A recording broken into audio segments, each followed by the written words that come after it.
Hallo und herzlich willkommen zu den digitalen Quick-Tipps. Mein Name ist Arno Burger. Ich bin nächste Woche im Urlaub und möchte in meinem Team in den Beiträgen einen Beitrag posten. Allerdings, nachdem ich im Urlaub bin, kann ich das zu dem Zeitpunkt nicht machen und ich möchte das so vorbereiten, dass nächsten Dienstag um 8 Uhr morgens für das einjährige Jubiläum hier der Beitrag gepostet wird. Dazu gehe ich folgendermaßen vor. Für den Kanal, in dem ich posten möchte, hole ich mir die E-Mail-Adresse. Ich klicke dazu aufs 3-Punkte-Menü, E-Mail-Adresse abrufen und kopiere die.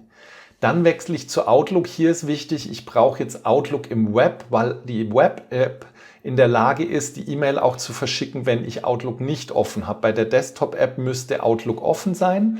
Wenn euch das mehr interessiert, da habe ich euch ein Video verlinkt, wo ich genauer auf dieses ganze Thema verzögertes Versenden eingehe.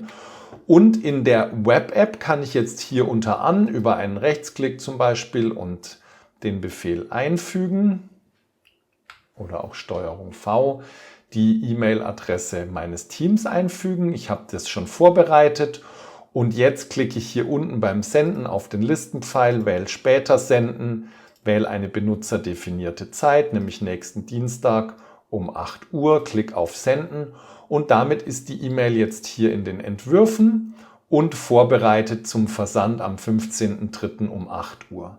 Damit wir uns jetzt anschauen können, wie das aussieht, beschleunige ich das jetzt mal und sage jetzt senden und wechsle zurück in Teams, in den Kanal allgemein und da seht ihr, hier ist jetzt diese E-Mail mit dabei, Glückwunsch und so weiter.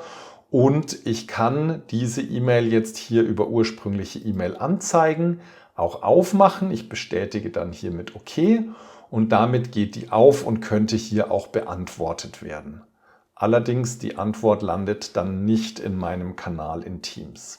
Wenn es euch gefallen hat, hinterlasst mir gerne einen Daumen hoch und abonniert den Kanal. Ansonsten vielen Dank fürs Zuschauen, viel Spaß beim Anwenden. Bis zum nächsten Video. Ciao, euer Arno.